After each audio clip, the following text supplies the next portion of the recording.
जय महाराज जी की सभी को। मेरी हर सुबह तेरी मर्जी से हो परमात्मा, मेरी हर सुबह तेरी मर्जी से हो परमात्मा, क्योंकि एक तू ही है जो दिन भर मुझे अपनी पनाह में रखता है, क्योंकि एक तू ही है जो दिन भर मुझे अपनी पनाह में रखता है। आज का दृष्टांत, एक बार शिवाजी युद्ध के दौरान बुरी तरह थक गए। आसपास कुछ ना देखकर वह एक वनवासी माता के घर में प्रवेश कर गए। बहुत ही भूख लगी थी, अतः उन्होंने कुछ खाने के लिए भी मांगा, लेकिन सैनिक समझकर माता ने उनके लिए प्रेम पूर्वक भात पकाकर एक पत्तल पर परोस दी।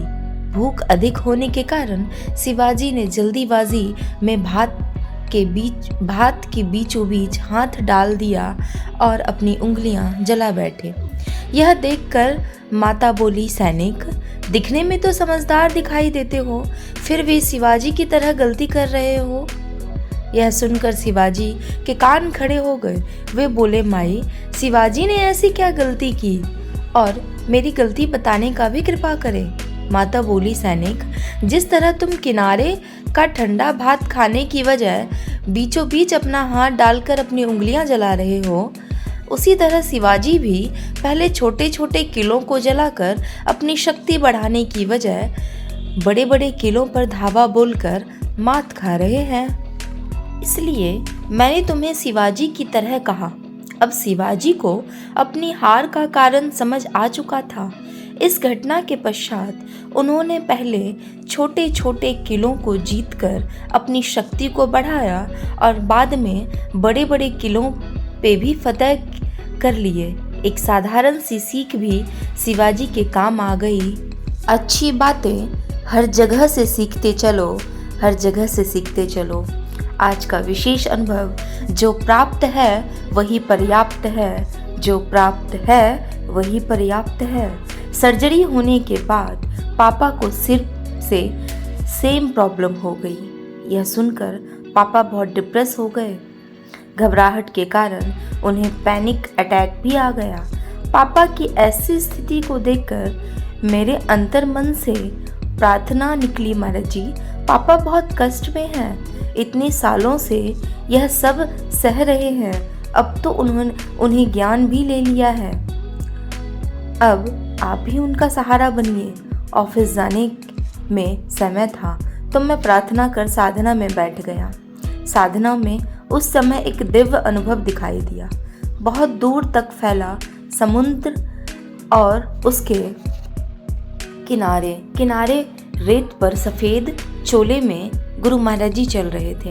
महाराज जी ने मेरे पापा को अपनी पीठ पर उठाया हुआ था, ठीक वैसे ही जैसे किसी बच्चे को सहारा देकर उसके पिता उठाते हैं।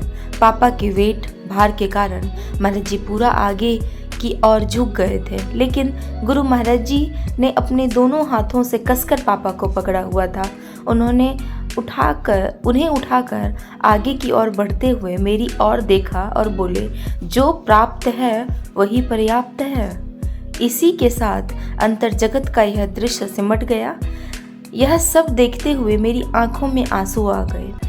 अब तो गुरुदेव की कृपा का एहसास भी था और मन में यह संतोष भी था, जो प्राप्त है वही पर्याप्त है, जो प्राप्त है वही पर्याप्त है। ऐसी ही दिव्य अनुभूति आप लोग के जीवन में भी घटे तो अपने अनुभवों को दिव्य ज्योति जागृति संस्थान अनुभूति हेल्पलाइन नंबर पर जरूर रजिस्टर कराएं और प्रत्येक दिन के आने वाले अनुभवों को जरूर पढ़ें और अपने फ्रेंड्स और फैमिली में भी जरूर शेयर करें। जय महाराज जी की सभी को। ढाल साधना की थाम लो, ढाल साधना की थाम लो। आज का सुविचार, जब तक किसी का हृदय पूरी तरह से ईश्वर या ईश्वर प्राप्त सतगुरु में विलीन नहीं हो जाता, तब तक उसे पूर्ण परमात्मा की प्राप्ति नहीं हो सकती, तब तक उसे पूर्ण परमात्मा की प्राप्ति नहीं हो सकती। उठो, जागो और साधना करो, उठो, जागो और साधना करो। वचन है आशुतोष महाराज जी के, वचन है दिव्य गुरु श्री आशुतोष महाराज जी के।